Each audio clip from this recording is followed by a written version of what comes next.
Bienvenue dans cette nouvelle édition de l'Africa Newsroom sur Africa 24.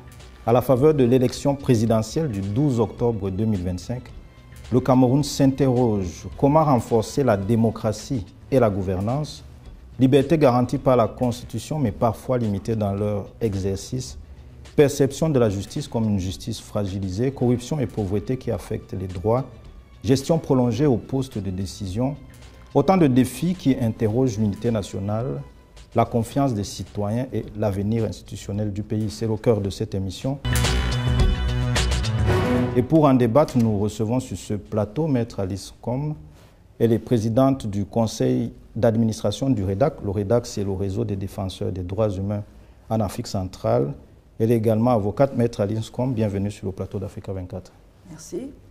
Nous avons également l'honneur de recevoir sur ce plateau Maître Jean de Dieu Momo, président du PADEC, c'est le parti des patriotes démocrates pour le développement du Cameroun, un parti qui est membre de la majorité présidentielle. Vous êtes également ministre délégué auprès du ministre de la Justice du Cameroun. Bienvenue sur le plateau d'Africa 24. Merci beaucoup. Nous ne sommes pas de la majorité présidentielle, nous sommes un parti d'opposition. Le PADEC est un parti d'opposition.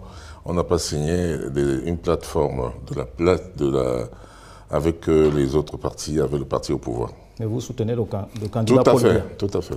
Nous avons également sur ce plateau Célestin Djamène, qui est président national du parti APA, membre du G20, un groupe de partis d'opposition qui soutiennent le candidat Paul Biya à l'élection présidentielle. Bienvenue sur le plateau d'Africa 24. Merci beaucoup pour l'invitation. Effectivement, membre du G20 et fier de l'être.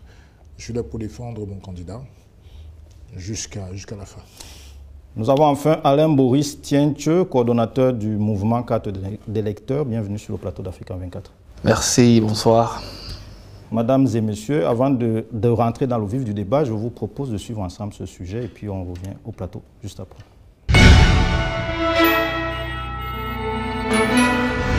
Au-delà d'un simple vote, l'élection du président de la République du Cameroun le 10 octobre 2025 est un enjeu majeur pour la cohésion sociale, pilier de la stabilité et gage de développement. La crise dans les régions du nord-ouest et sud-ouest, les défis aux frontières, dans le septentrion, les discours de haine et les replis identitaires sont autant de menaces à la paix et au développement. Des défis qui nécessitent un leadership comme celui du président Paul Biya, d'après ses soutiens.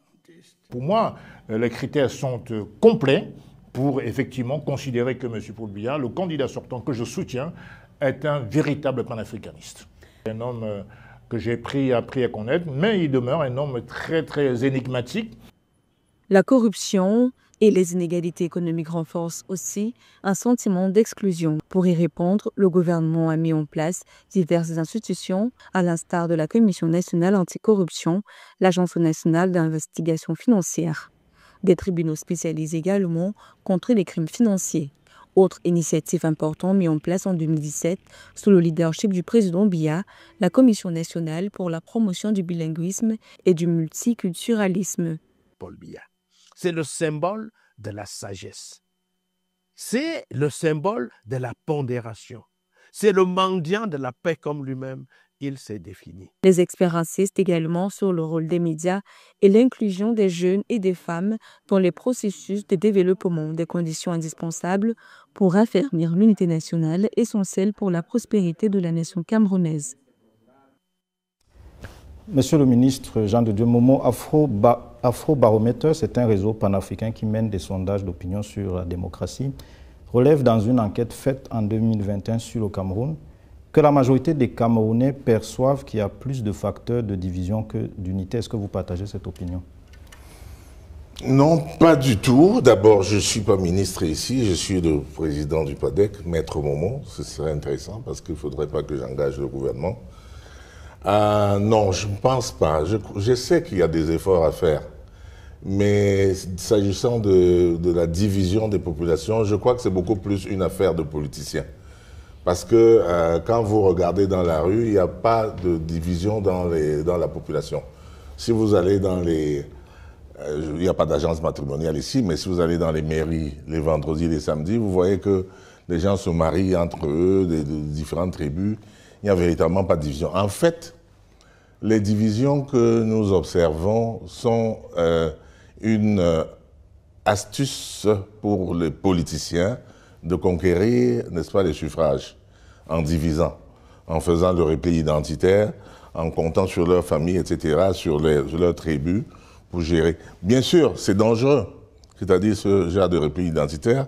Nous avons vu comment ça s'est soldé au Rwanda, et un peu partout ailleurs, où les gens ont incité les populations à la division tribale. Maître Alinscom, est-ce que cette perception, effectivement, elle est éloignée du vécu concret des Camerounais, selon vous? Non, pas du tout. C'est exactement ça le vécu des Camerounais. Voyez-vous, je connais le président de la République depuis longtemps. Quand il était Premier ministre, il était accessible. C'est quelqu'un qui n'allait même pas dans son village. Et je crois savoir, si je me souviens bien, Madame Aïdjo m'avait dit que c'est l'un des facteurs qui ont permis le choix que son mari avait effectué lorsqu'il a fallu passer le pouvoir à quelqu'un. Il n'était pas tribaliste, il n'était pas régionaliste, il n'allait jamais, il n'était pas boulou, c'était quelqu'un qui était... Mais ce que je vois aujourd'hui n'a rien à voir avec ce schéma qui m'a été montré par Madame Aïdjo, je connaissais bien. Et moi-même, ça me fait beaucoup de peine parce que c'est un choc pour moi de voir qu'aujourd'hui, le président de la République a deux mamelles nourricières, c'est la corruption et le tribalisme. Diviser pour mieux régner. Alors, aujourd'hui, je le vois en train de voir, voilà, j'ai vu le groupe Ekang l'autre jour à la télévision, les ministres qui mettent des pots de je ne sais pas quoi. Jamais je n'aurais pensé que ce puisse être possible avec le président Biya parce que c'est éloigné de ce qu'on sait de lui lorsqu'il n'était pas encore là et de ce qu'on voyait de lui. S'il y avait ce comportement-là, n'est-ce pas? Alors, c'est très dangereux. Il y a une dérive, c'est clair et net. Monsieur Célestin Djamène, je voulais revenir vers vous. Réagir avant que vous alliez à Célestin Djamène.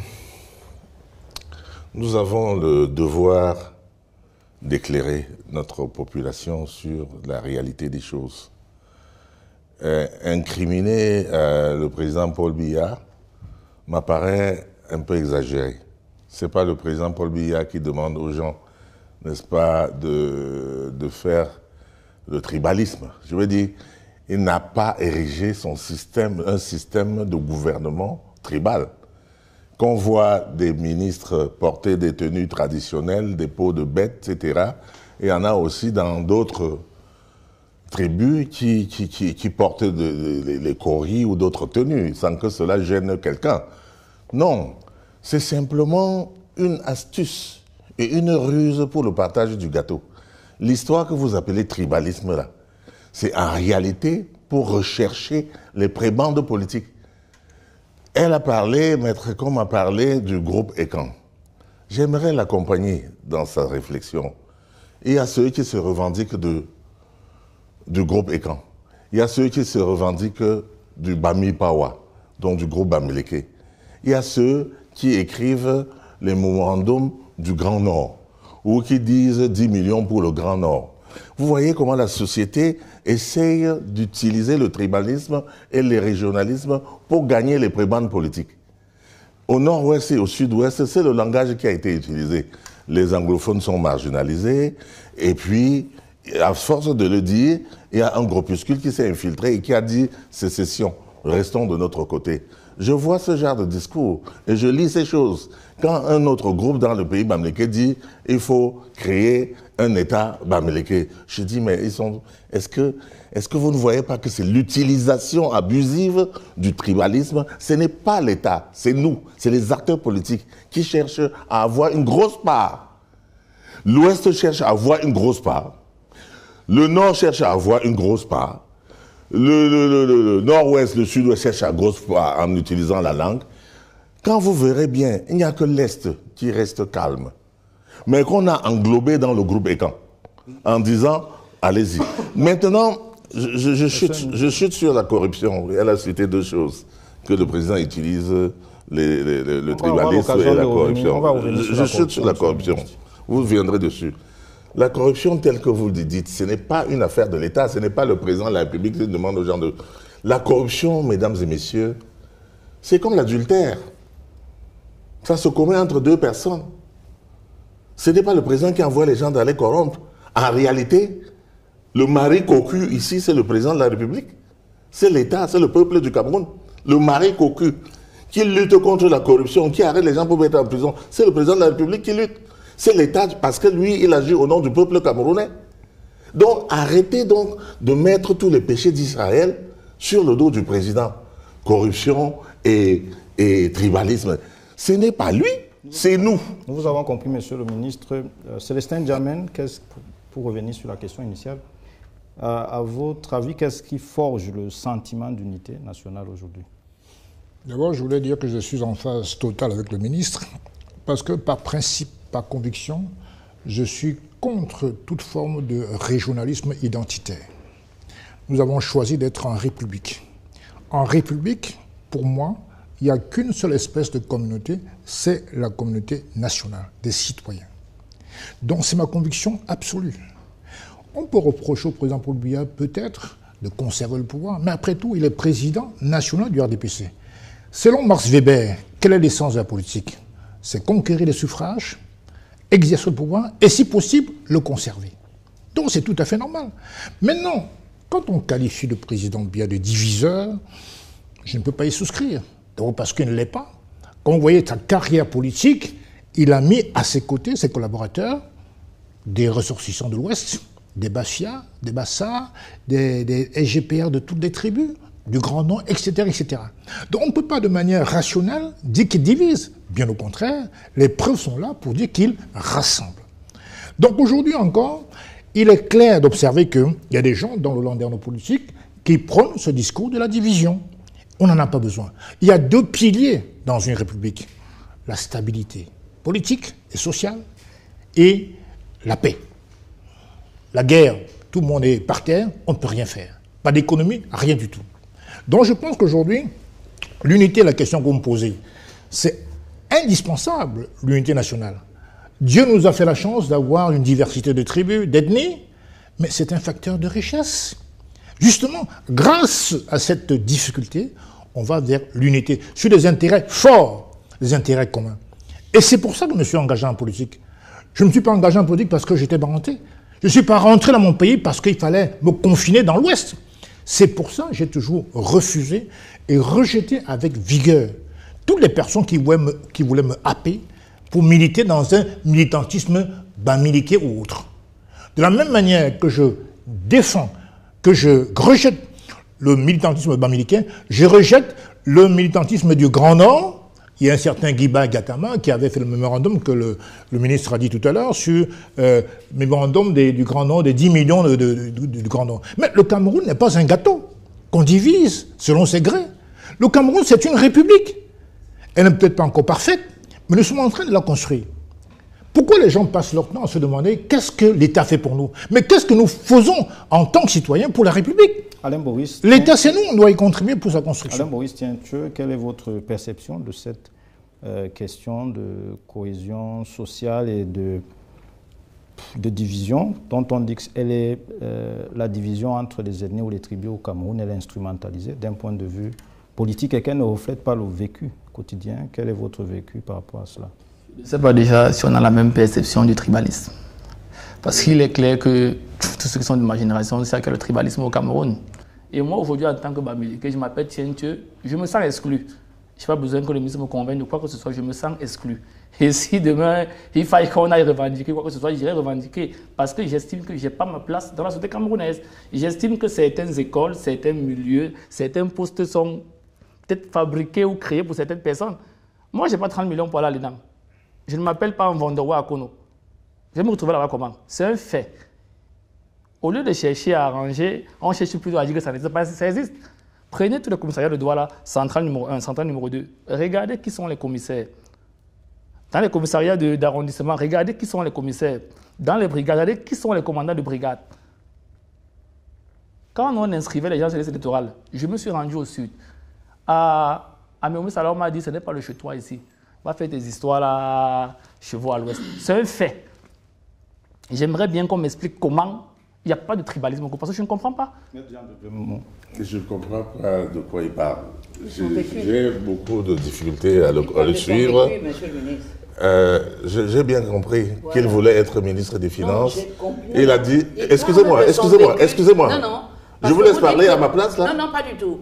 Est-ce que vous pouvez me laisser... Je ne comprends pas ce qu'il dit. Pour que vous puissiez je ne vous ai pas répondre, demandé, je vous ai pas demandé d'être son interprète. Je suis le témoin. Laissez-moi lui répondre. Oh, je peux me permettre d'être son interprète, hein, parce que j'ai le je même vous ai vécu rien que lui au demandé. quotidien. Je vous ai rien demandé. J'ai la capacité, Vous ne me demandez rien, mais je ne dirai rien. S'il vous plaît. Allez-y. Dire que je ne sais pas de quoi il parle est une formule. Ah, d'accord. Et je suis étonné que ça devienne un problème. J'ai entendu qu'il a dit que le président est de telle tribu, tel ministre est de telle tribu, et que lui, il ne sait pas qu'est-ce qu'il fait dans ce pays. Et je pensais que il voulait être ministre de la Défense, il voulait être ministre de l'Agriculture, de je ne sais pas moi, de tous les ministres dont il a parlé là. Et il a vu que les postes étaient occupés. Vous comprenez? Regardez à quel niveau le monsieur pense que, parce que des Camerounais d'une autre région occupent des postes ministériels, ça établit pour lui le tribalisme. Le tribalisme dont il parle se retrouve simplement au sein du gouvernement. Donc si on met des gens qui ne sont pas de la même tribu dans le gouvernement, pour lui, il n'y a plus le tribalisme. Si on met des commissaires qui sont des tienches comme lui, là, il n'y a pas. Il va même plus loin en disant qu'il n'a pas l'argent pour payer les NAM, etc. C'est un discours que j'entends avec beaucoup de... je suis horrifié par la méconnaissance que les gens ont. Parce qu'ils ne produisent que le mensonge. S'ils voient la liste des personnes qui passent les NAM chaque année, parfois on m'a dit, la fois dernière, c'était un Beskineur qui a passé, on a beaucoup célébré, c'était un Beskineur. Mais reprenez quand même la liste des personnes qui passent. Moi aussi, quand j'étais dans la société civile et que j'étais dans une ignorance totale, comme mon fils ici, je pouvais avancer des choses comme ça que j'ai entendues, sans vérifier. Premier exemple, à l'ENAM ou dans les concours administratifs, le principe, c'est que l'État recrute les meilleurs. On ne recrute pas selon la tribu. Le principe est que c'est sur la base de 20. Si vous avez 19 sur 20, quelle que soit votre tribu, vous allez passer. Et les papiers sont tellement anonymes qu'on ne peut pas savoir si c'est un tienche qui a composé. Et le malheur veut que dans un concours administratif, on veut peut-être 10 places ou 20. Nous avons 10 régions. Quand on veut 20 places, ça veut dire 2 par région. Si un tienche a 14 minutes, 15 minutes. Je dis même déjà minutes. Si un tienche a 12 sur 20, il n'est pas bête. Sauf qu'à côté de ces 12 sur 20, on va préférer celui qui a 16 sur 20. Donc, en réalité, non, malheureusement, il n'est pas forcément un vondo. Je vous dis ce qui est, pour avoir moi-même vérifié. Il y a quelqu'un qui a osé dire que les concours, ce n'était pas anonymé parce que, vous savez, il y a plusieurs correcteurs. Donc, quand on vous remet la copie, il n'y a pas de nom dessus. Bon, je chute alors. Quand on vous donne la copie à corriger, à un correcteur, il n'y a pas le nom dessus. Il n'y a pas de vendonné de tienche. Et vous ne mettez pas la note sur la feuille. Vous mettez la note sur une fiche. Pour qu'on puisse la passer au second correcteur. Qui va corriger et mettre la nom, si bien que la feuille, personne ne l'a touchée. C'est à la fin, on prend les 2 correcteurs pour mettre ensemble leur décision. La décision du premier correcteur, c'est du deuxième correcteur pour savoir tu as combien. Le candidat a combien. Est-ce qu'il a 14 sur 20? Mais je vous prie de noter qu'on prend le meilleur. L'État ne recrute pas les cancres. Allez, Boris Tienche, Maître Jean de Dieu Momo a insisté sur le fait que l'État encourage le mérite, encourage l'excellence dans tous les domaines de la vie. Mais vous ne sembliez pas être d'accord. Pourquoi? Pas du tout, pas du tout. Déjà, cette mission traduit réellement c'est quoi le Cameroun. On est venu pour une mission de prendre 30 minutes. L'autorité a confisqué 20 minutes. C'est un fait. Tout le monde a constaté cela. Et si c'est comme ça sur un plateau, ça se passe comment dans la vie courante, dans la vie active? On vit cela au quotidien. Et maintenant, quand je reviens à mon mouvement, qui est carte d'électeur. Pourquoi ça n'a pas été légalisé? Si je me rends dans une sous-préfecture pour légaliser un mouvement citoyen et qu'on m'empêche de le faire sous prétexte que nous sommes en période présidentielle, ça peut causer les troubles, ça peut faire ça, qu'est-ce que je peux bien faire? Qu'est-ce que je dois faire? Est-ce que vous avez votre carte d'électeur? Mais bien sûr, et je vais voter l'opposition. En 2018, à l'élection présidentielle, le taux de participation était autour de 55%. Ouais. Vous allez voter? Ça veut dire que vous participez à la vie du pays. Qu'est-ce qu'il faut, selon vous, pour inciter davantage de jeunes aussi à s'impliquer dans la Il faut que l'État s'y mette, politique. il faut que la société civile s'y mette et il faut que les partis politiques s'y mettent. Maintenant, je reviens sur le cas de l'État. Quand dans un pays, il n'y a pas de route, quand dans un pays, l'ECAM qui est censé gérer ces questions-là, je prends toujours un exemple, le cas de Lorbaba. L'ECAM d'Andoua trop est logé à Lorbaba. Si moi je vis à Village, ou à Niala, ou à Yassa, et que je me suis inscrit à Lorbaba, ou dans un point mixte, et que je dois quitter Yassa, Village ou Niala pour aller retirer ma carte à Lorbaba, ça me prend quoi, 1000 francs sans le transport? Pourquoi est-ce que je le ferais? Donc l'État a une politique, une technique là, qui amène les gens à ne pas s'inscrire et à ne pas retirer leur carte. Aujourd'hui, on parle de plus d'1 million de cartes non retirées. L'écart de voix entre Paul Biya et son dauphin en 92, c'était, je crois, 100 000. Donc, s'il y a 1 million de cartes non retirées, ça veut dire que ce nombre-là peut littéralement basculer le résultat du 12 octobre. Mais personne n'en parle. Vous parlez des défis infrastructurels, vous avez aussi parlé des partis politiques. Qu'est-ce qu'il doit Oui, faire? mais les partis politiques, parce que sur les 300 partis, il y a ceux qui sont là parce qu'ils ont faim, il y a ceux qui sont là parce qu'ils veulent chasser Paul Biya, il y a ceux qui sont là parce qu'ils sont venus dealer. Chacun a son rôle. Maintenant, je ne saurais vous dire quel parti deal, quel parti a Vous faim. estimez que les partis politiques ne font pas passer leur rôle? Certains. Je ne veux pas tirer sur le MSC. Monsieur Célestin Djamène, est-ce que vous êtes d'accord que les partis politiques ne jouent pas leur rôle dans la mobilisation des électeurs, dans la mobilisation des citoyens pour le vote, en prenant le cas de votre parti politique? Bien sûr que je ne suis pas d'accord parce que c'est essayer de réduire les opinions et les expressions politiques à une incongruité alimentaire qui n'a pas lieu. En France, il y a 156 partis politiques. C'est un pays qui est quand même relativement avancé sur le plan démocratique. Tout à fait. Vous ne direz pas de la France que c'est des partis politiques qui ne méritent pas de respect, de considération parce qu'ils ont faim, ça ne veut rien dire. Maintenant, chaque président de parti a la liberté d'adhérer à une vision de la société. Quand on crée un parti, c'est parce qu'on pose un acte d'engagement. On a une vision pour la société. Après, il peut y avoir des coalitions, des alliances, selon le rapprochement qu'on peut avoir sur le plan idéologique. Comprenez? Mais la vie d'une nation, c'est qu'il y a ce dynamisme idéologique qui puisse se faire jour. C'est ce que moi j'entends. Et puis tu as dit les choses sur la question du tribalisme, je ne suis pas d'accord du tout. Tu as été au Sud. Le fait que tu aies subi des discriminations personnelles ne veut pas dire que le gouvernement pratique le tribalisme. Moi j'étais en France sous Mitterrand, j'ai subi le racisme. Mais Mitterrand n'est pas considéré comme un raciste. Il y a la politique et il y a les populations. Il y a des gens qui naissent avec des relents un peu suprémacistes, des relents un peu tribalistes. Ça existe. Mais ce n'est pas à mettre sur le compte d'un gouvernement. Pas forcément. Et puis, il y a aussi beaucoup de Mvono en prison. Il y en a même qui sont des anciens ministres qui sont en prison, qui ne sont pas forcément des Bamileke ou des Bassa. Et pourtant, c'est M. Paul Biya qui a quand même lancé l'opération Épervier. Hein? Parce que s'il voulait réellement détruire le Cameroun, il n'aurait pas mis ses anciens ministres en prison. S'il voulait détruire le Cameroun, il n'aurait pas créé le TCS. Ça prouve la probité de l'homme, encore une fois. Les 11 candidats qui sont en face de lui, pour moi, ce n'est pas des gens crédibles. D'où mon choix pour le G20. Parce que je considère qu'en vérité, le président a fait preuve de beaucoup de magnanimité, de beaucoup de résilience et de beaucoup d'objectivité. Parce qu'en réalité, qu'est-ce qui se passe? Quand vous êtes président de la République, vous entourez des collaborateurs qui vous servent. Mais si vous en arrivez à constater que les uns après les autres, il y en a qui ne sont pas très dignes de confiance, qu'est-ce que vous faites? Vous vous en débarrassez. C'est ce qu'il a fait. Je rappelle qu'en prison, il y a quand même un ancien Premier ministre. Il a été évacué, c'est vrai. Il y a quand même 2 SGPR, Marafa et Ossed. Et puis, Mebara Tana est en prison. Il y a quand même un ancien MINDEF qui est en prison. Il y a un ancien MINFI qui est en prison. Tout ça démontre que l'homme ne peut pas s'embarrasser des principes ou des sous-principes. Il a agi. Maintenant, est-ce que le président doit mettre un gendarme derrière chaque ministre? La réponse est non. Donc reconnaissons à César ce qui appartient à César et ne dit pas de contre-vérité parce qu'on est en campagne ou parce qu'on est dressé contre un ministre ou contre un gouvernement sans vouloir voir le côté positif ni négatif.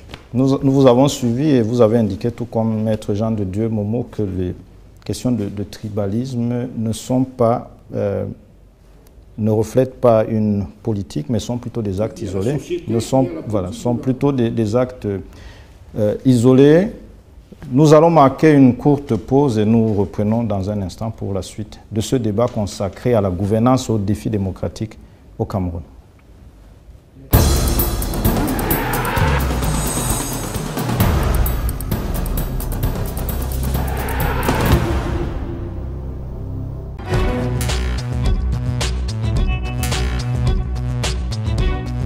Retour sur ce plateau de l'Africa Newsroom sur Africa 24 consacré aux défis de gouvernance et les défis démocratiques du Cameroun à la veille de l'élection présidentielle du 12 octobre 2025.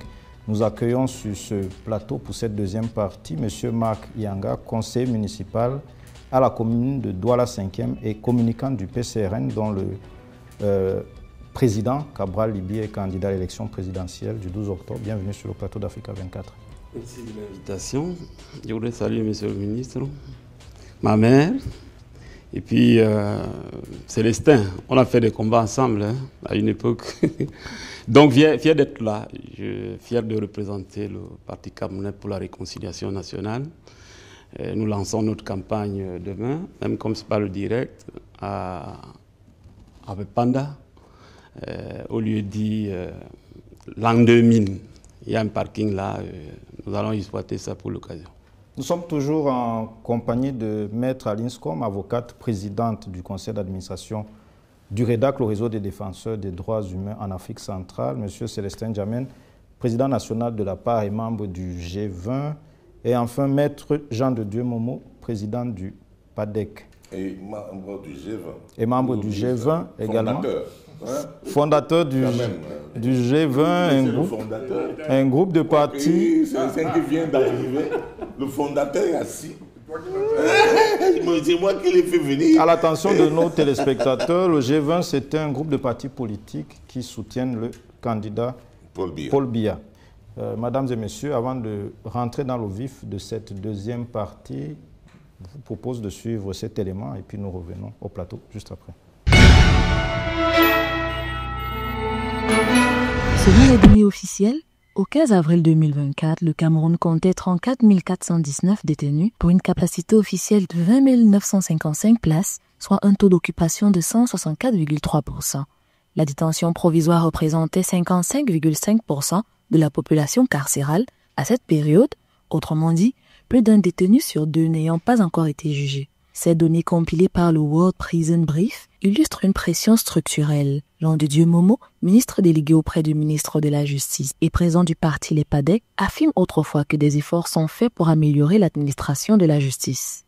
Lorsqu'on y regarde, venant de la société civile comme moi, venant de l'opposition radicale comme moi, lorsqu'on regarde les avancées, on trouve qu'on devrait l'applaudir. Et comment vous regardez ces avancées par rapport au passé? C'est-à-dire qu'on peut faire des comparaisons par rapport à hier et à aujourd'hui. Et quand je parle d'hier, je peux aussi parler d'avant-hier. L'administration de la justice a aussi pour rôle de protéger les droits des citoyens.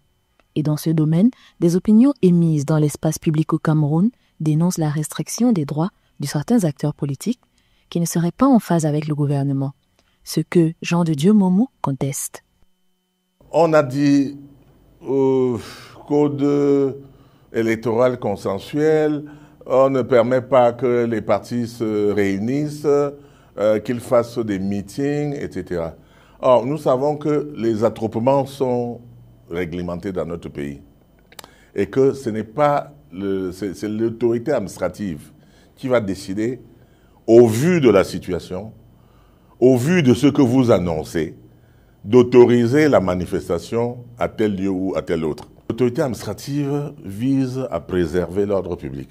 Face aux contraintes, des solutions existent à travers la modernisation de la chaîne pénale qui permettrait d'avoir un registre pénal unifié, une traçabilité numérique des dossiers, la dématérialisation des convocations et notifications. Selon les données du ministère de la Justice, en 2024, le Cameroun accusait un déficit de 2700 personnels.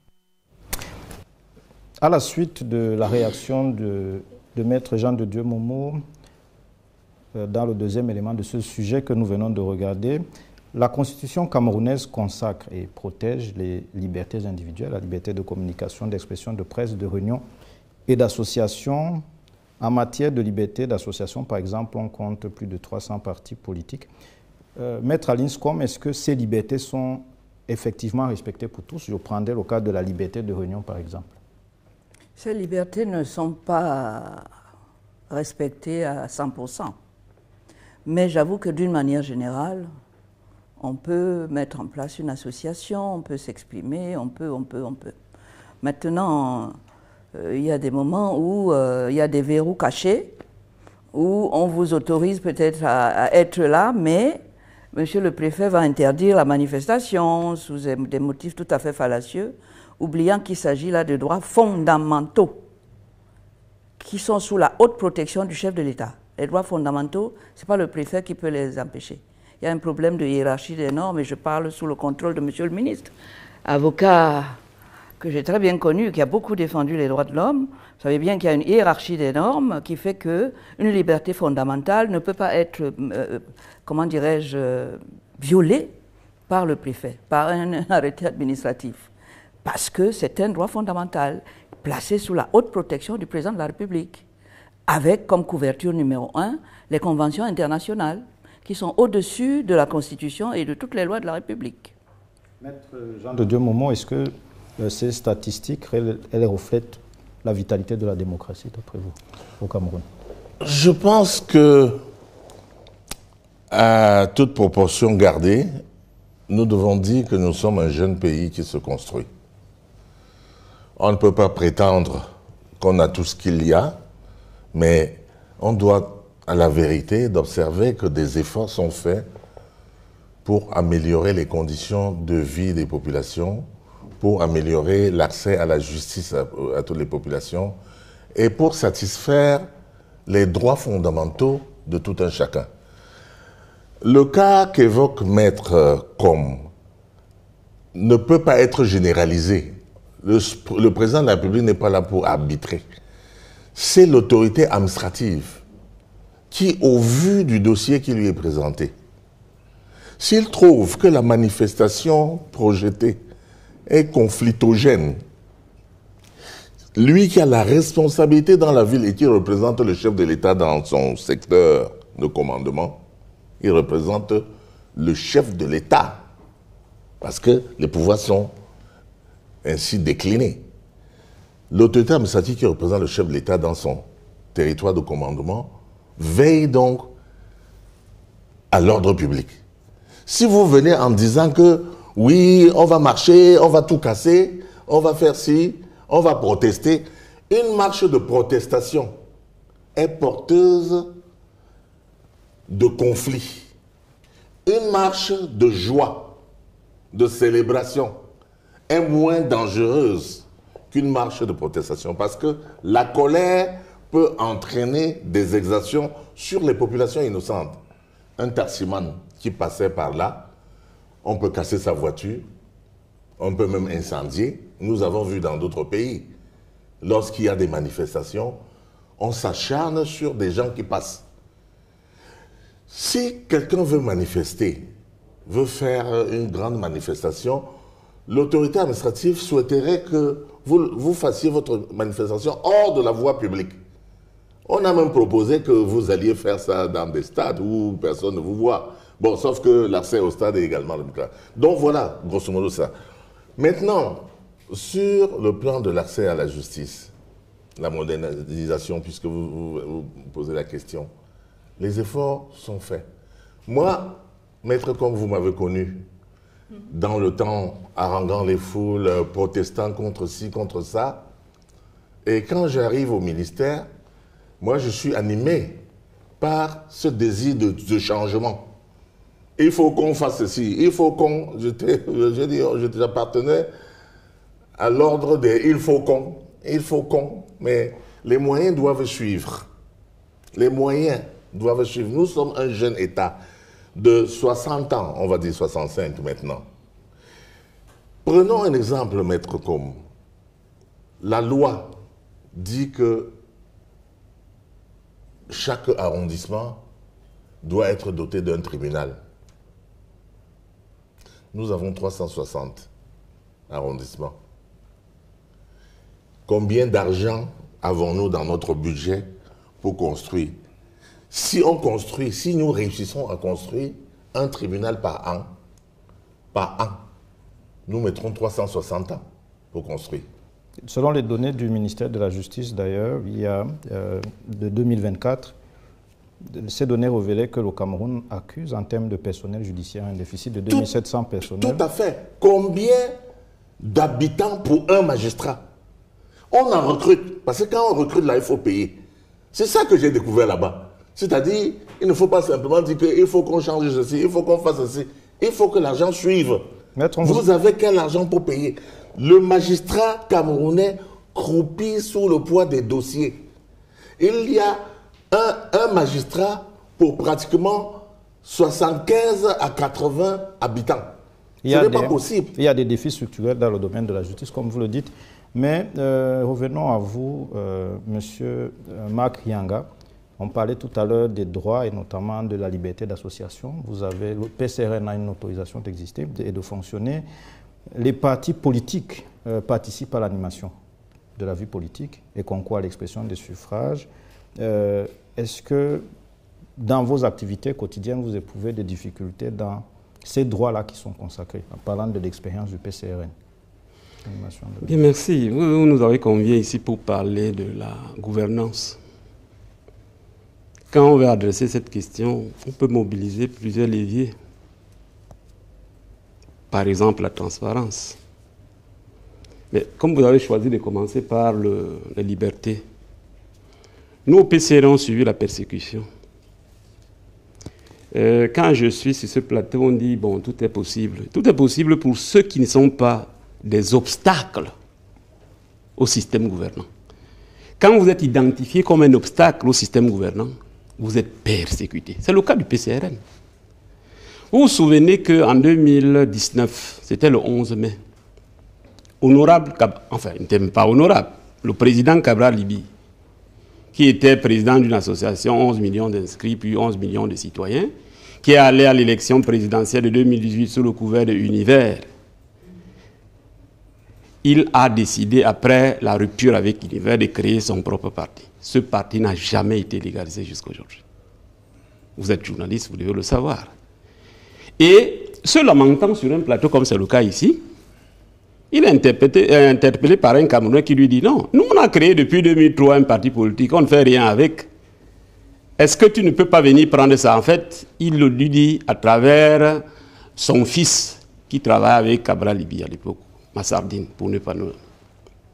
Eh bien, le 11 mai donc, pour ne pas prendre trop de temps pour raconter ce récit, le 11 mai 2019, il réussit donc à aller à Guédiguis, à l'extrême nord, à la faveur d'un congrès qui est organisé, et il obtient la présidence de ce parti politique. Il revient, il remplit les formalités d'usage comme tout le monde le sait, c'est-à-dire qu'il dépose, n'est-ce pas, les décisions du congrès au MINAT. Pour prendre acte, il a fallu l'intervention de Michel Bachelet, alors au commissaire des Nations Unies pour les droits de l'homme, qui est venu ici, a convié les partis politiques. Et le président Cabral en a profité pour poser son problème. Il veut créer un parti politique qu'on n'autorise pas. Il a hérité d'un parti politique à l'occasion d'un congrès. Et il a déposé, n'est-ce pas, tout ce qu'il fallait déposer, qu'on n'arrive pas à prendre acte. Et on nous empêche systématiquement de travailler sur le terrain. Parce qu'on n'a pas le PCRN, puisque le ministre n'a pas pris acte. Ce n'est pas tout. On prend le PCRN, on continue, puisque vous voulez parler de persécution. Allons-y en 2 minutes. Oui, en 2023, nous sommes là en décembre, on veut organiser le congrès du PCRN, c'est que nous avons appelé le congrès de l'envol. Eh bien, quelques temps après, le même Konaki avait dit que lui n'a plus rien à faire, il a donné aux jeunes, etc. Il est sorti d'une part pour nous en empêcher. Et on a fait 2 ans de justice. Jusqu'au Conseil constitutionnel l'autre jour, quand il s'agissait de valider des candidatures. Il est allé là-bas pour invalider la candidature de Cabral. Et soutenu par un ministre qui estime que lui, il s'appelle Moulinex, il écrase tout.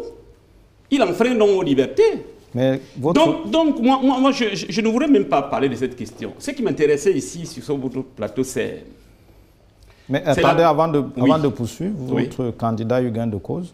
Il a eu gain de cause puisque sa candidature a été validée. Les institutions fonctionnent quand même, puisque c'est la justice que vous avez... Relativement. De toute façon, au niveau de la justice, il faut reconnaître que il y a les magistrats qui disent le droit. On ne peut pas le nier. Il y a même au sein du système gouvernant des gens qui n'acceptent pas ce qui se passe. Ça, nous ne sommes pas... Nous sommes des républicains. C'est-à-dire que quand c'est fait et c'est bon, on le reconnaît. Mais quand c'est mauvais, on doit le dire. Je résume donc en disant que oui, il y a des libertés. Oui, il n'y a pas d'obstacle.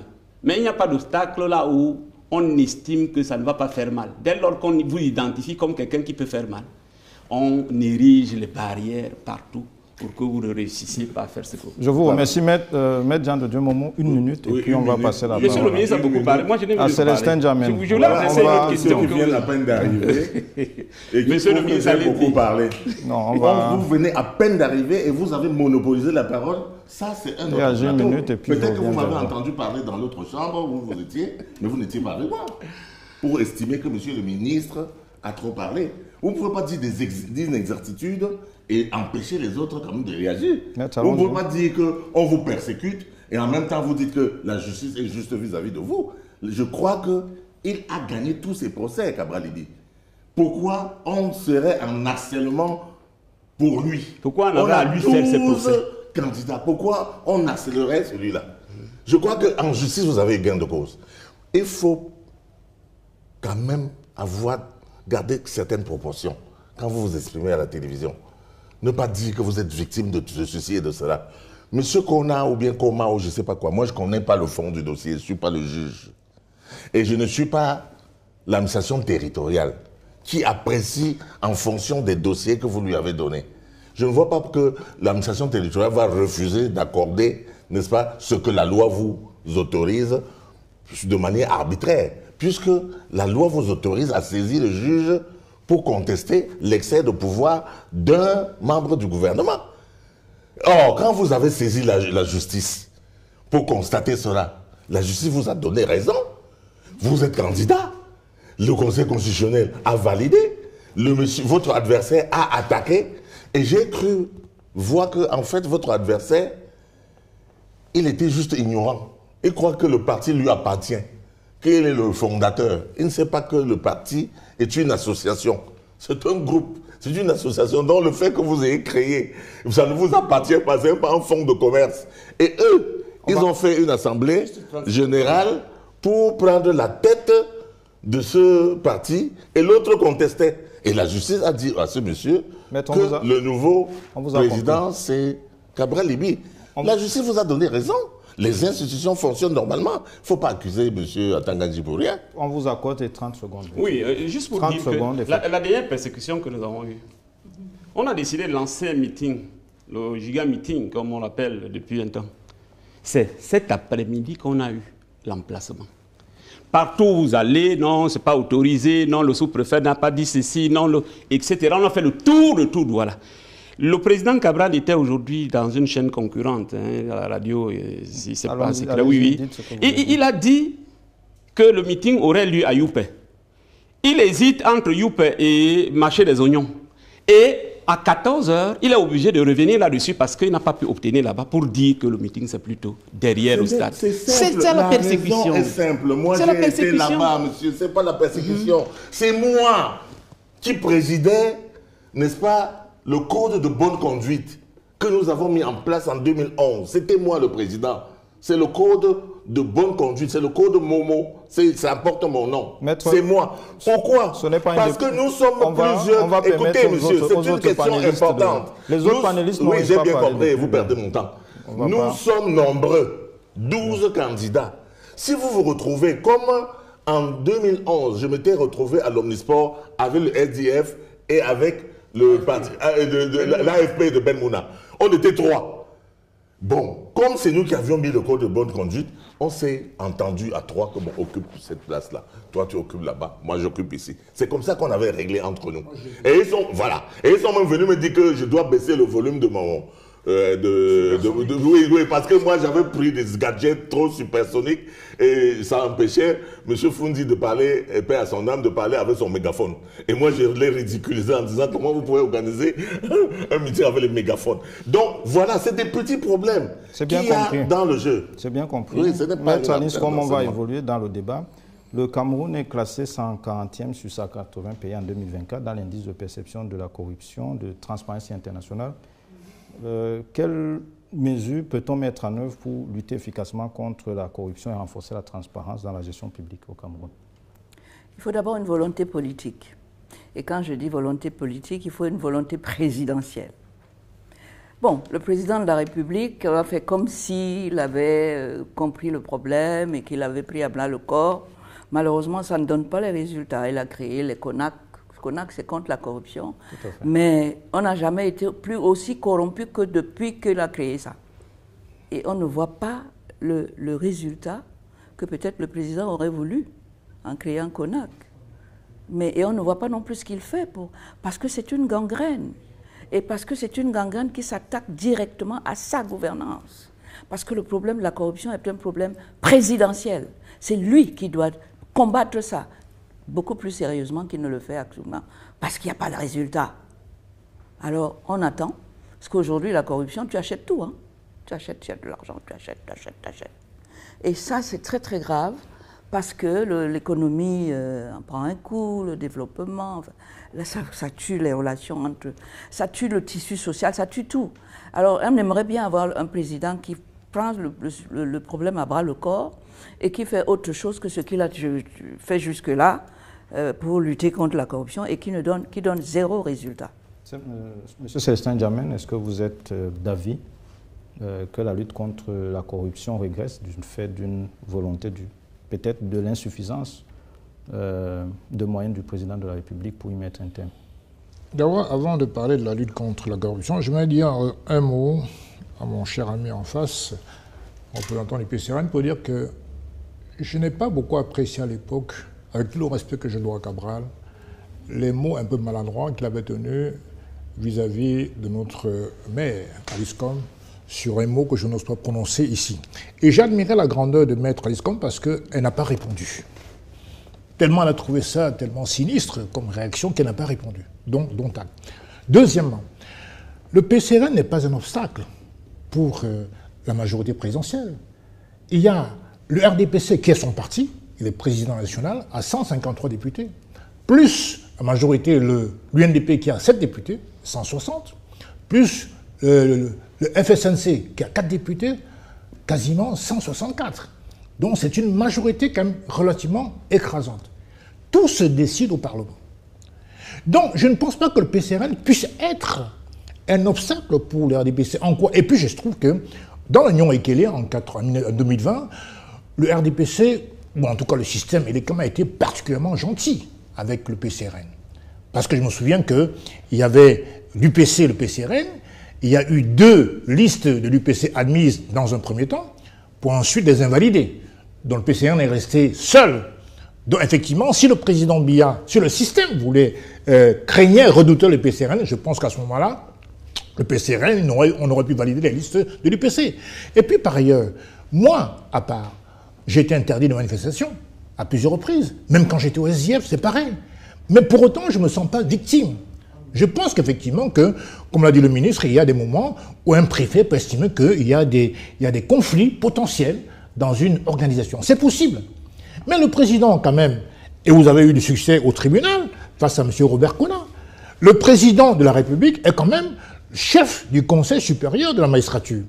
Il aurait pu user de ses pouvoirs régaliens pour empêcher le PCRN d'évoluer, ou Cabral même d'être candidat. Il ne l'a pas fait. Donc reconnaissons quand même qu'il a quand même, sur le plan de l'idée démocratique, un sens élevé de la démocratie. Maintenant, sur la corruption, en une minute, je pense qu'effectivement, c'est un phénomène qui n'est pas propre au Cameroun, malheureusement. C'est un phénomène qui ressort de l'individu lui-même, qui n'a pas compris que la corruption est un cancer pour tout le monde, y compris pour ses propres enfants, ses amis, etc., etc.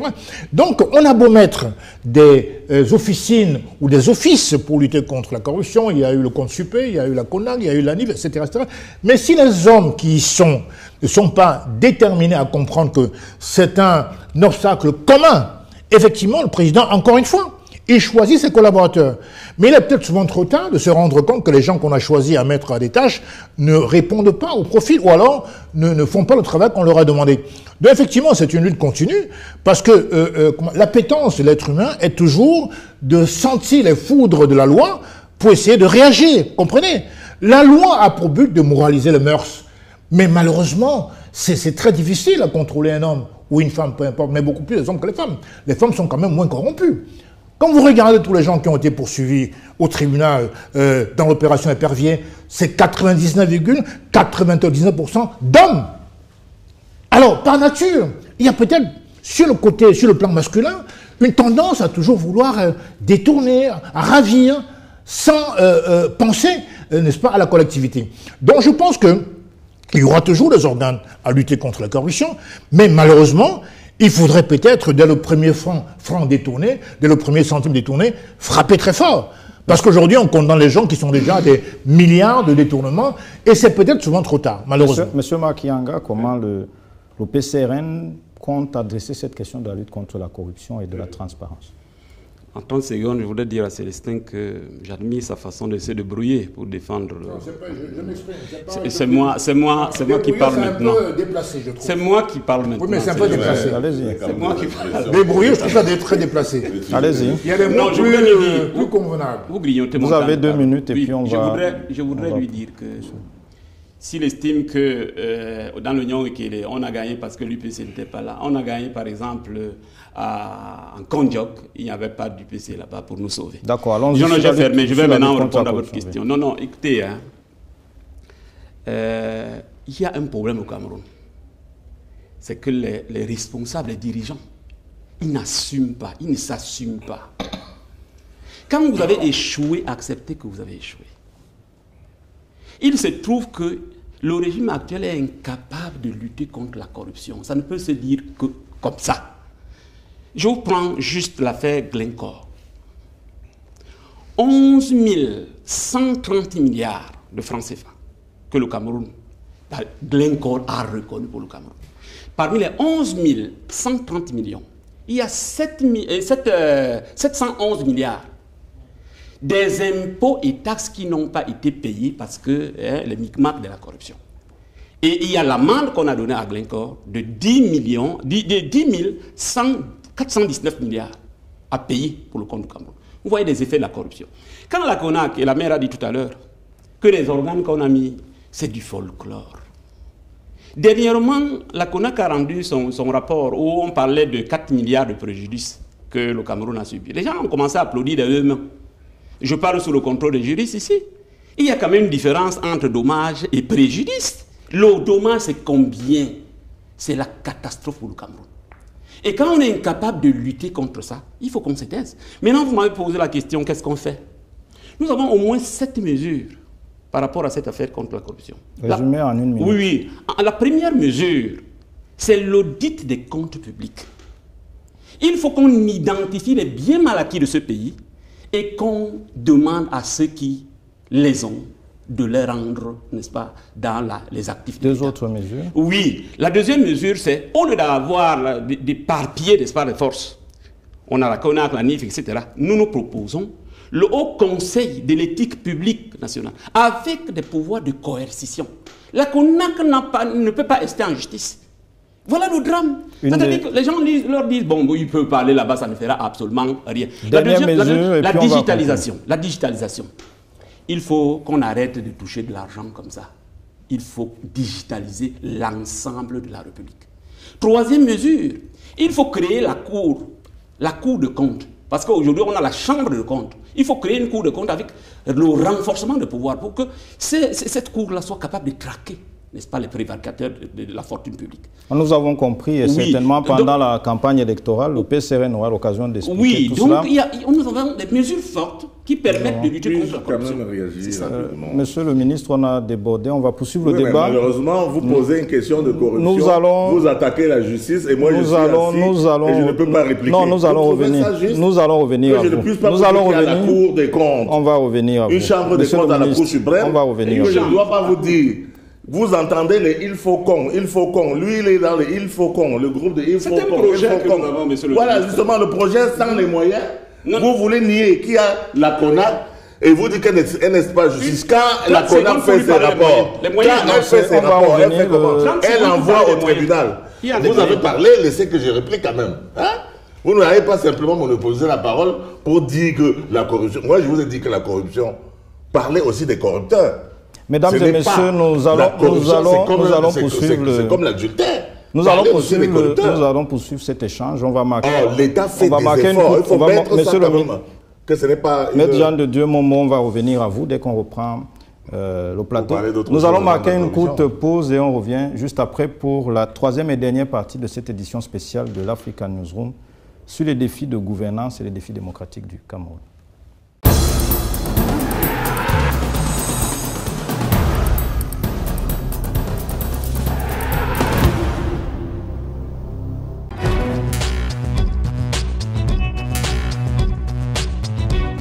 Retour sur ce plateau de l'African Newsroom sur Africa 24 dans cette édition spéciale consacrée aux défis de gouvernance, aux défis démocratiques du Cameroun. Nous sommes toujours en compagnie de Maître Jean de Dieu Momo, président du PADEC, fondateur du G20, le groupe de partis politiques d'opposition qui soutiennent la candidature de Paul Biya à l'élection présidentielle et par ailleurs ministre délégué auprès du ministre de la Justice. Nous avons également sur ce plateau Marc Rianga, conseiller municipal à la commune de Douala 5e pour le compte du parti PCRN. Célestin Djamen, que nous avons également sur ce plateau, président national de la part, membre du G20. Et enfin, Maître Aline Scom, avocate, présidente du conseil d'administration du REDAC, le réseau des défenseurs des droits humains en Afrique centrale. Maître Jean de Dieu Momo, tout à l'heure on parlait de la lutte contre la corruption. Il y a des panélistes qui estiment qu'un certain nombre d'institutions qui sont mises en place au Cameroun, à l'instar de la CONAC, ne sont pas efficaces dans la lutte contre la corruption, sinon que ce serait même du saupoudrage.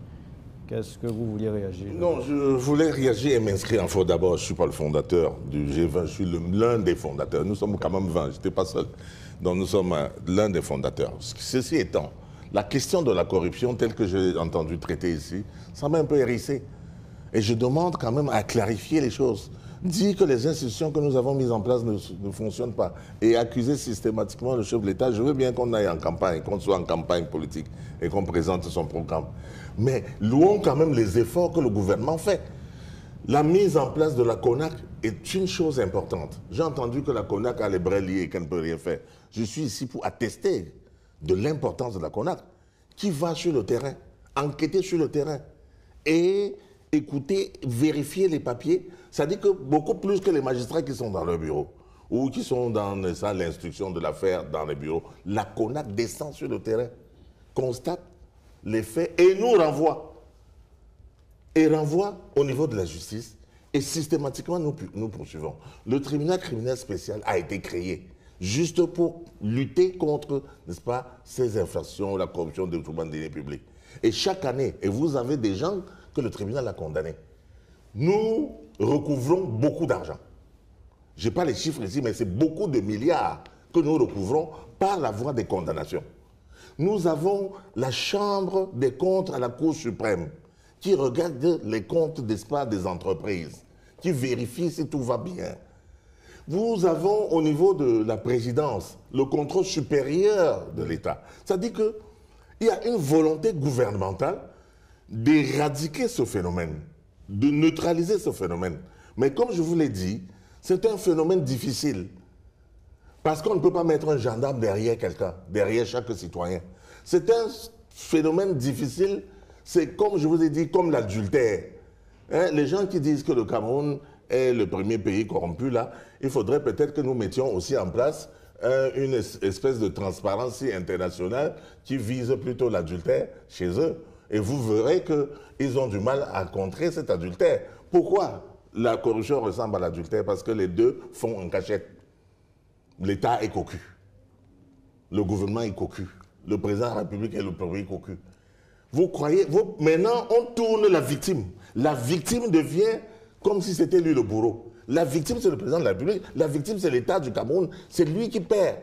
C'est les agents là qui essaient de contourner le système, de voler l'État. Ils sont nombreux, les Camerounais là, qui essayent de torturer les populations, de prendre 30%, de prendre... Encore que les 30%, on les a neutralisés au niveau des impôts. On a informatisé tout le système, de telle manière qu'il n'y a plus une possibilité de payer les 32% à quelqu'un pour recouvrer quoi que ce soit. Donc, il y a une volonté de lutter. Et la lutte marche. On a des résultats. On ne peut pas faire mieux. On aura l'occasion peut-être de faire une émission spéciale sur ces résultats. Ah, j'aimerais bien. Sur la lutte contre... J'aimerais bien, et comme ça, je viendrai avec les documents pour vous montrer combien nous luttons contre ce fléau et combien nous faisons gagner de l'argent à l'État du Cameroun. C'est bien compris. Maître Jean de Dieu Momo, je vous propose ensemble de regarder cet élément pour cette troisième et dernière partie. Et puis on reprend le débat sur ce plateau de l'Africa Newsroom. Suite à des appels de diverses régions du Cameroun et de la diaspora, Paul Biya, président de la République sortant, a décidé de briguer un nouveau mandat. Originaire de Mvomeka dans le sud Cameroun, Paul Biya est diplômé de droit public de l'Institut d'études politiques de Paris et de l'Institut des hautes études d'outre-mer.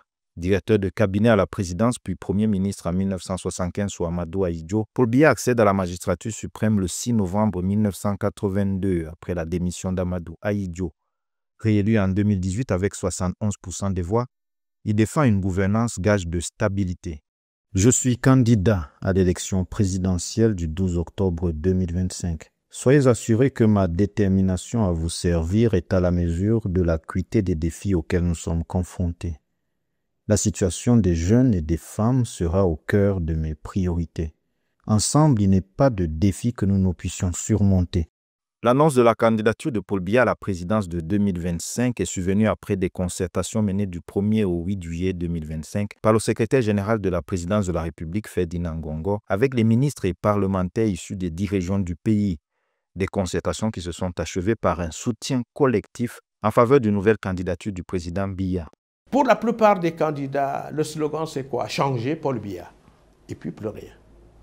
Ça veut dire que on change d'abord Paul Biya et ensuite on cherche à voir ou à savoir qu'est-ce qu'on fait du Cameroun. Mais non, il faut d'abord une vision. Il faut d'abord, n'est-ce pas, une programmation politique, sociale, culturelle, économique et sportive. Et ça, le candidat Paul Biya a une vision claire et nette là-dessus. C'est ce que nous implémentons.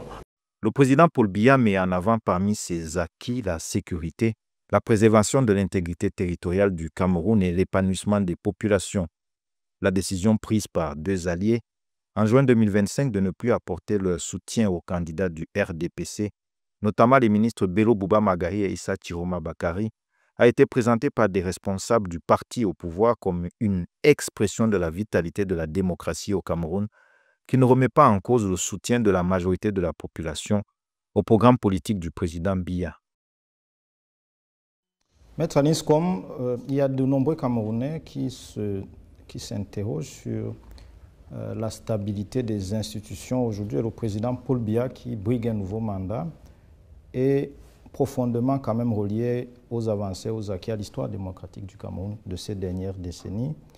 On a aujourd'hui l'impression que plusieurs personnalités importantes à la tête de l'État sont en fin de parcours politique. Plutôt qu'au début. Et si le candidat Paul Biya est réélu au soir du 12 octobre, est-ce que vous pensez comme certaines personnalités ou certains Camerounais qu'il faudrait peut-être envisager une réforme de la Constitution pour créer un poste de vice-président pour avoir une meilleure visibilité sur une éventuelle transition ici au Cameroun? Pour moi, si le président de la République se présente pour ce mandat, c'est pour l'accomplissement d'un projet personnel. Il aura mis 50 ans au pouvoir. 50. Je ne sais pas si c'est ça la démocratie. C'est très grave ça.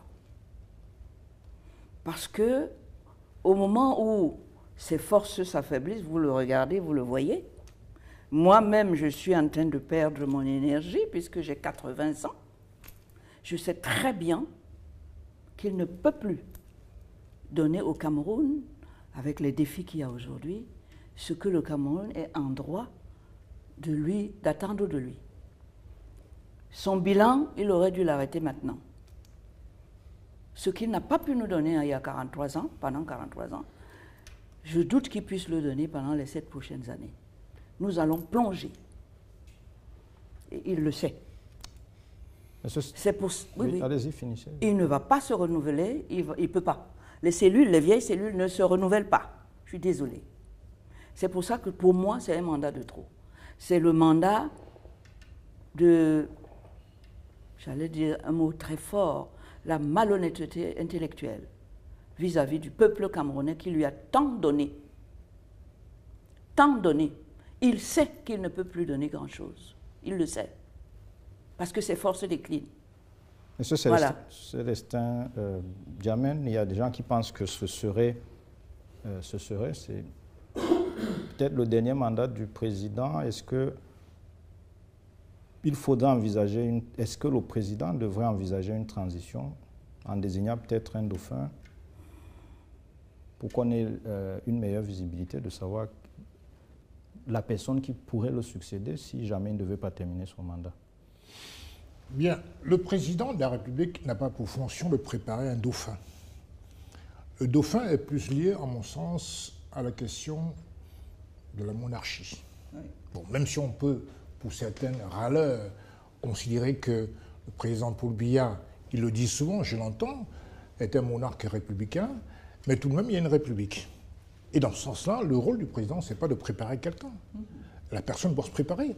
Moi, je suis rentré en politique, je suis ambitieux, parce que je suis engagé. On n'attend pas qu'on vous prépare, on se prépare. Et puis je voudrais rappeler que M. Macron est beaucoup plus jeune que M. Paul Biya. M. Macron, pour les Français aujourd'hui, c'est une catastrophe. Et pourtant, il n'est pas si vieux que ça. M. Essebsi, président tunisien avant son décès, avec 88 ans, quand il brigua son premier mandat. Et c'est parce que justement la mort l'emporte qui ne brigue pas fatalement le deuxième mandat. Donc je crois que tant qu'un lobe du cerveau n'est pas touché, M. Franklin Roosevelt, qui a signé les accords de Yalta, était sur une chaise roulante. L'homme qui a signé les accords de Yalta était sur une chaise roulante. Il ne marchait pas. Mais pourtant, les Américains le considèrent comme l'un des plus grands présidents de l'histoire américaine. Donc je crois que les gens veulent maquiller, à mon sens, le bilan qu'ils contestent pour le bien, ils ont leur raison de le faire, avec l'âge. M. Chiroma disait il n'y a pas si longtemps que quand on parle de l'âge, c'est parce qu'on est à court d'idées. C'est peut-être l'un des points pour lesquels je suis d'accord avec lui. Donc il faut bien dire les choses. Si le bilan, pour certains, de Paul Biya était si merveilleux que ça, selon eux, est-ce qu'ils auraient abordé la question de l'âge? Les Camerounais veulent être bien gouvernés. Les Camerounais veulent sortir de la précarité. Les défis majeurs d'un homme politique, celui qui s'engage en politique, c'est d'abord d'améliorer les conditions de vie des citoyens. Pour moi, c'est quand même la pierre angulaire de la politique. Paul Biya est encore Donc, pour terminer, je dirais simplement qu'aujourd'hui, le vrai débat, c'est quelles sont les propositions, quelle est la vision. Vous avez peut-être lu le SND 30. La SND, la stratégie nationale de développement. Alors, vous vous rendez compte que c'est l'un des rares documents stratégiques que le monde n'a jamais connu. Je dis le monde, on va croire que j'exagère, mais lisez-le. Bon, maintenant, une fois qu'on l'a écrit, il faut l'implémenter. C'est vrai, sinon on va subir la mort subie de la DSE. Il faut simplement comprendre que la politique, ce n'est jamais la guerre, si ce n'est la guerre des idées.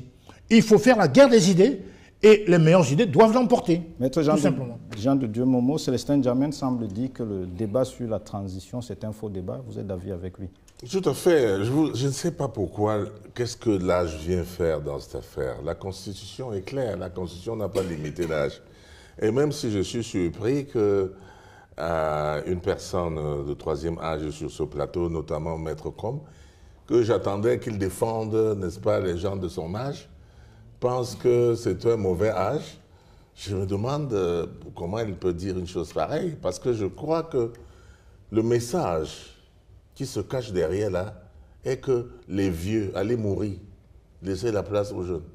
Le message qu'on ne dit pas, c'est non, vous-même vous avez dit que vous ne savez pas s'il va finir, s'il va finir son mandat.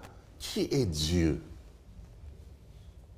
Qui est Dieu pour décider de qui va vivre, qui ne va pas vivre? Je ne veux pas rappeler que dans son ADN et dans sa famille, on meurt tard, on meurt au-delà de 107 ans. Je ne veux pas rappeler ça, mais je veux dire, parce que ça n'a rien à voir. Je veux dire, nous ne sommes pas, on ne peut pas, c'est indécent de parler c'est-à-dire que, faute d'arguments politiques, de s'appesantir sur l'âge éventuel de la personne. Le président Paul Biya vous a annoncé un programme politique qu'il veut arrimer le pays à l'émergence à l'horizon 2035. Ce mandat est un mandat de conclusion de son nation. Un mandat de conclusion qui va s'achever en 2033, donc à l'horizon de 2035, pour implémenter sa politique. Et c'est pour ça qu'il a qualifié ce mandat de grande espérance.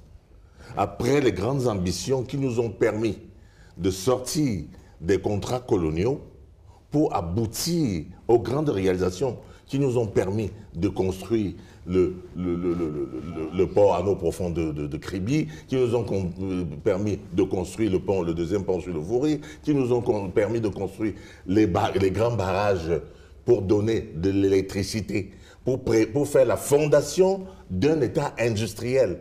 Les grandes réalisations nous ont permis donc de mettre cette fondation et donc d'espérer saisir toutes les grandes opportunités de l'émergence. Nous sommes maintenant au mandat de la conclusion de son nation. Il vous a annoncé, il vous a dit, voici mon plan. C'est inscrit pour le libéralisme communautaire, c'est inscrit dans le document SN2 30 que Célestin Djamène a visé tout à l'heure. Tout est planifié, c'est un plan. Lisez, lisez. C'est l'ignorance qui fait croire qu'on n'a pas un tuteur. Il y a un tuteur qui guide l'action gouvernementale qui s'achève à l'horizon 2035 et ce sera l'émergence. Si quelqu'un d'autre venait à prendre le pouvoir aujourd'hui, ce serait un tricheur. Parce qu'il va profiter de tout ce que le président a mis. Et c'est d'ailleurs ça, moi je suis un politicien. C'est d'ailleurs une ruse. Tous ceux qui aspirent à prendre le pouvoir, ce sont des gens qui veulent récolter là où ils n'ont pas semé. Ils veulent récolter là où ils n'ont pas semé. Le président a mis un certain nombre de choses pour que le pays puisse, pour que vous viviez bien. Nous, elle, Madame Maître comme et moi, et Célestin Djamène, nous sommes de l'époque de 90, nous avons contesté ici, nous avons souffert ici. La dévaluation de francs CFA, nous avons souffert. La baisse des salaires, nous avons souffert. Pour que vous, monsieur, vous ne souffriez pas. C'est compris, nous avons souffert. 2 minutes et puis on passe la parole à Marc. Je voulais dire que dans le vocabulaire courant, tout le monde parle de l'usure du pouvoir. Et oui, je parle de Biya, de l'âge de Biya, parce qu'il est président de la République. Il a 43 ans d'ici. Non, on ne peut pas dire 43 ans de pouvoir. Toujours, c'est 42. Oui, mettez 42. J'accepte. On dit 42. J'accepte. On dit même qu'il a... J'accepte. 42 ans de pouvoir. Oui. C'est pas moi qui ai inventé l'expression usure du pouvoir. Laisse-moi parler. D'accord, ok. Ok, maman, parle. Oui, monsieur. Oui, maman. L'usure du pouvoir. Nous qui le subissons depuis 43 ans. 42. 42 ans, même 40. Vous ne pensez pas qu'on a le droit de... Vous avez le... Vous ne demandez pas. Il ne savait pas. Laissez-moi parler. Dites-lui de me laisser parler. Sinon, allez-y, maître. C'est clair? Allez-y, laissez-moi parler. Allez-y, maître. Parce que tu interfères dans ce que je dis. Allons-y. Tu n'aimes pas plus Biya que moi. Non, ça va. Oui, monsieur. Parce que moi, je l'aime gratuitement. Il ne m'a pas donné un poste. T'as compris? Je n'ai pas attendu d'être ministre pour commencer à aimer Biya. Mais toi, quand on était là, tu ne l'aimais pas. Tu ne le défendais pas, hein? Oh là là. J'étais opposant. C'est bon. Je ne peux pas être opposant de Biya. Je ne peux pas être opposant, moi, mandant de mon mandataire. Arrêtez ce terme-là. Je donne un mandat à quelqu'un, on dit que je suis opposant. Non, je ne peux pas être opposant. Mais je surveille s'il exécute le mandat. Je ne le laisse pas comme ça aller dire oui, comme il est beau, il est nyanga. Non. Le mandat a été mal exécuté. Je ne demande pas à Biya de me faire de moi un ministre. Je refuserai d'ailleurs. Compris, Maître Alice Com. Marc Yanga, est-ce que... Marc Yanga, on est avec vous. Est-ce que... pour le prochain président de la République, est-ce que peut-être vous, au PCRN, vous envisagez des réformes constitutionnelles? Si oui, ce seraient lesquelles? D'abord, je voudrais dire que les gens nous accusent qu'on n'a pas de vision, on n'a pas d'idéologie, on n'a rien du tout. Non, nous, au PCRN, on a une vision. Le Cameroun qui protège et qui libère les énergies. Notre idéologie, c'est le fédéralisme communautaire. Notre programme, c'est ce que j'ai vu, manifeste pour la rupture et le progrès. Donc, j'ai suivi le ministre qui disait tout à l'heure que les autres, c'est bien Moscou. Notre programme, ce n'est pas l'âge du président Paul Biya. D'ailleurs, c'est un patriarche que nous respectons. Hein. Il faut dire très clairement que n'a pas 80 ans ou 92 ans qu'il veut, hein, mais celui que Dieu a choisi. Donc, nous respectons ça. Et du coup, l'âge n'est pas un programme pour nous. Mais il y a un bilan qu'il doit défendre. Nous sommes ici au quartier le plus huppé de Douala, qui s'appelle Bounadjo. Regardez par devant vous, la route, l'état de la route. L'état de la route, ça montre bien qu'il n'y a rien qui se passe au Cameroun, parce qu'on pourrait au moins cacher ça, parce que les étrangers arrivent ici à Bounadjo. On pourrait au moins faire en sorte qu'au niveau de Bounadjo, que les routes soient propres. Mais regardez, dès que vous sortez là, c'est la catastrophe.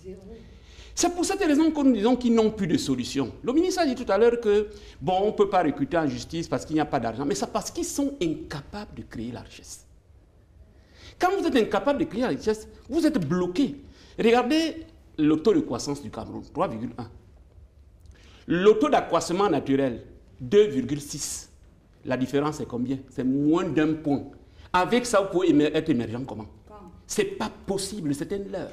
Le Cameroun a une richesse à l'heure actuelle, ce qu'on appelle la richesse nationale, le PIB pour le gros français, de 54 milliards de dollars.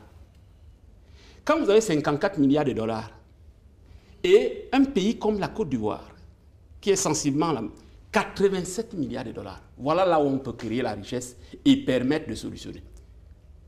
Vous avez, on devait parler de la transparence ici. Je vais attaquer le domaine qui est celui du monsieur le ministre.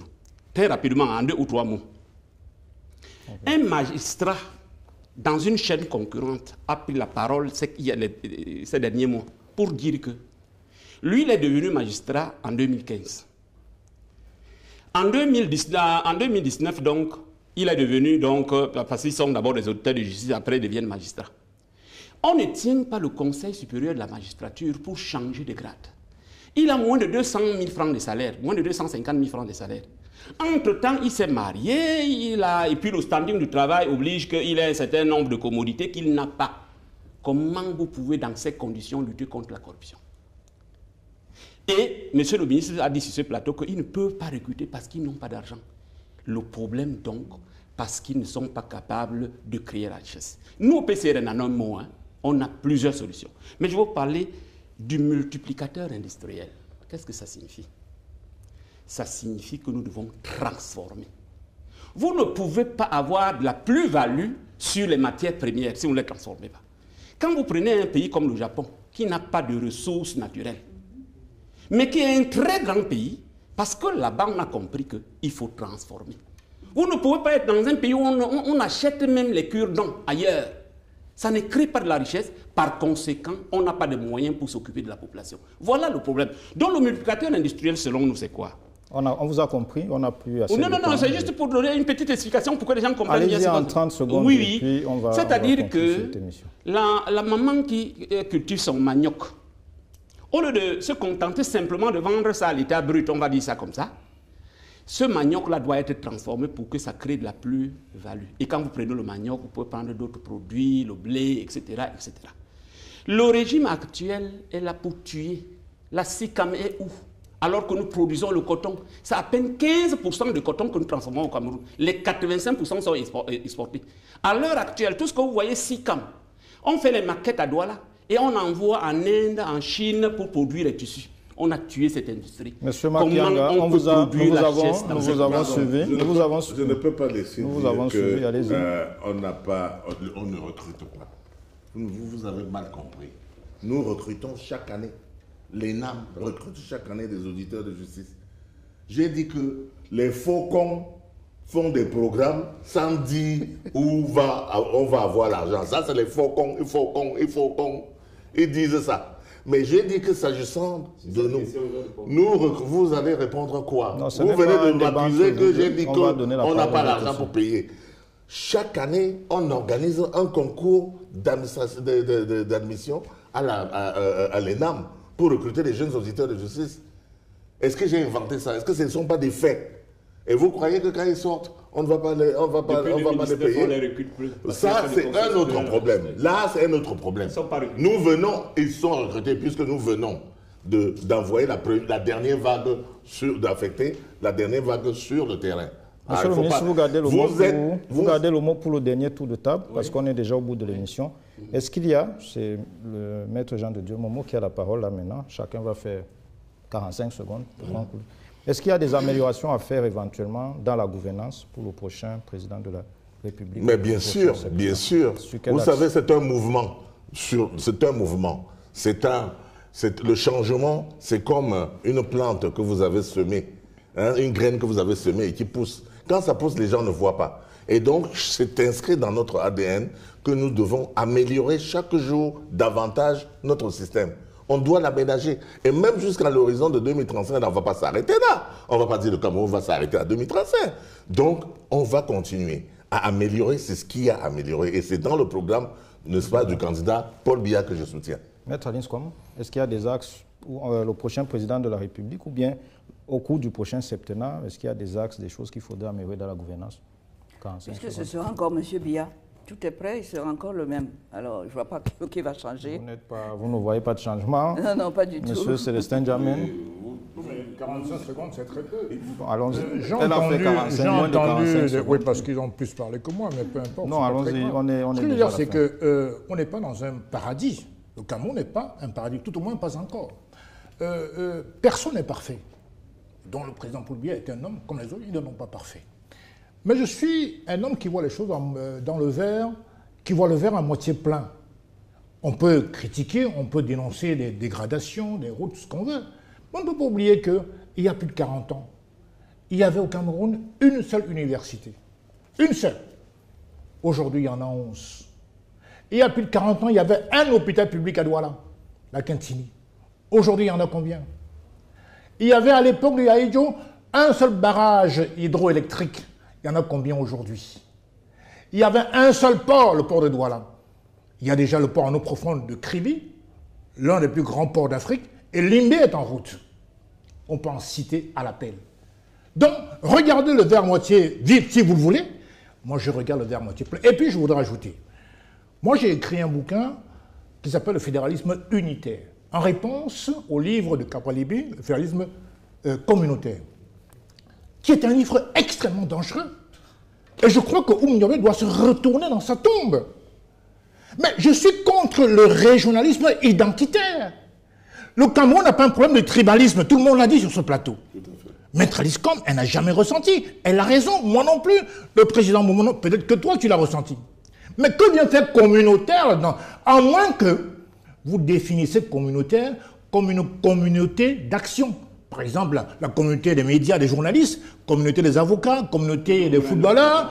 Mais si vous parlez de communauté en tant que tribu ou race, alors là, c'est très dangereux. Le Cameroun n'a pas de problème de communauté. Tout à fait. Il n'a pas de problème. Alors, ce livre est très dangereux. Il faudrait, à mon sens, le mettre dans la poubelle. Voilà, parce que ça divise. Et puis, quand on dit les Bamileke, ils sont dans le nord-ouest. Quand vous dites les bassins, ils sont dans le sud-ouest, certains même dans l'océan. Vous allez créer un territoire factice pour y mettre les bassins au nom de la communauté sociologique. C'est extrêmement dangereux. Et quelqu'un qui veut être président de la République, il ne doit pas diviser, il doit plutôt rassembler. Voilà, moi je suis ulcéré contre ce fédéralisme communautaire. Je ne suis pas dans le communautarisme, je suis dans la République et uniquement dans la République. Voilà. Tout à fait. Je suis d'accord. Vous avez 1 minute. Je vous laisse mettre ce que vous voulez dans les 1 minute, mais au bout de 60 secondes, on arrête l'émission. Il a parlé plus de temps que nous, hein, parce que comme on donnait 45 secondes, et lui, il a 1 minute, et là, il y a quand même une relative injustice. Non, je crois que tu as parlé plus que nous, et sur les questions aussi importantes. Et moi aussi, je vais réagir. C'est le dernier tour de table, allez-y. On peut lui concéder cela, il est venu à la deuxième partie de l'émission. Vous avez 1 minute. Oui, j'ai bien compris. Je vais conclure. Et moi, j'ai lu ce livre.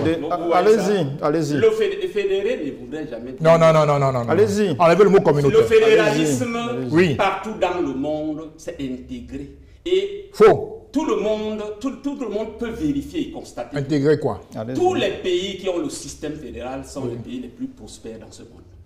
Non, il s'agit de fédéralisme communautaire. C'est différent du fédéralisme. C'est pas la même chose. Les États-Unis ont commencé. Mais c'est pas communautaire aux États-Unis. Vous voyez ça? Mais c'est pas communautaire. Il vous a laissé parler. Je vous ai laissé parler, malheureusement. C'est pas communautaire. Allez-y.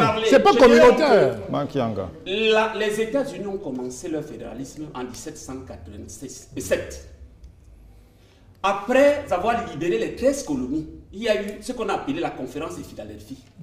La convention de Philadelphie.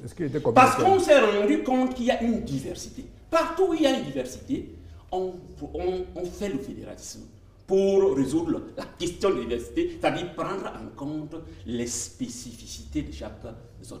Il confond l'ethnie à la communauté. Nous disons, l'ethnie est liée à la langue. Quelqu'un dit, je suis Douala parce qu'il parle Douala. La communauté, c'est le rassemblement plutôt des ethnies affinitaires pour en faire, n'est-ce pas, des régions. Et qu'est-ce qu'on met dans affinitaire? Maintenant, laissez-moi répondre à la question précise qu'il a donnée. Qu'est-ce qu'on fait? Je vais répondre en disant que ici, on nous pose un problème de comment on finance le programme qu'on a. 2 leviers. Je n'ai pas parlé, on ne vous a pas posé la question de comment vous financez le programme. On vous a demandé, est-ce qu'il y aurait des améliorations à faire en termes de gouvernance pour le prochain septennat? Il y aura certainement des améliorations. Donnez-moi 2 secondes. 2 secondes tout à l'heure. Nous ne sommes pas dans la posture de monsieur le ministre et de monsieur Diamène. Donnez-moi 2 secondes. Nous pensons que le 12 octobre, le pouvoir va basculer. Cabral Libi va prendre la présidence. Donne-moi 2 secondes. 2 secondes, j'arrête. 2 secondes et j'arrête. Non, monsieur Diamène, on a, s'il vous plaît. Le pouvoir va changer. Et il y aura une rupture totale. Monsieur Diamène Makianga, Maître Jean-Didier Momo, Maître Alice Kom, c'est la fin de cette édition de l'Afrique. Monsieur Yanga, c'est la fin de cette émission. C'est la fin de cette édition de l'Africa Newsroom, consacrée à la gouvernance et aux défis démocratiques. Nous remercions Maître Alice Kom, avocate, présidente du conseil d'administration du REDAC, le réseau des défenseurs des droits humains en Afrique centrale. Nous remercions également M. Célestin Diamène, président national de la PAR, membre du G20, le groupe des partis politiques d'opposition qui soutiennent le candidat Paul Biya pour un nouveau mandat. M. Marc Yanga, conseiller municipal à la commune de Douala 5e, communicant du PCRN, dont le président Cabral Libi est candidat à l'élection présidentielle du 12 octobre 2025 et qui est convaincu de son élection. Nous remercions enfin Maître Jean-de-Dieu Momo, qui est le président du PADEC. Le PADEC, c'est le Parti des Patriotes démocrates pour le développement du Cameroun, cofondateur du G20, ministre délégué auprès du ministre de la Justice. Et je rappelle que nous avions également soutien du chef d'État et du candidat Paul Biya pour sa réélection. Je rappelle qu'en début de cette émission, nous avions également la présence d'Alain Boris Tienche, coordonnateur du mouvement Carte d'électeurs. Madame, Messieurs, nous vous remercions d'avoir accepté cette émission, de participer à cette émission. Madame, Messieurs, nous vous remercions aussi à vous, chers téléspectateurs, d'avoir suivi cette émission spéciale sur les enjeux qui façonnent l'avenir du Cameroun. Bonne suite des programmes sur Africa 24.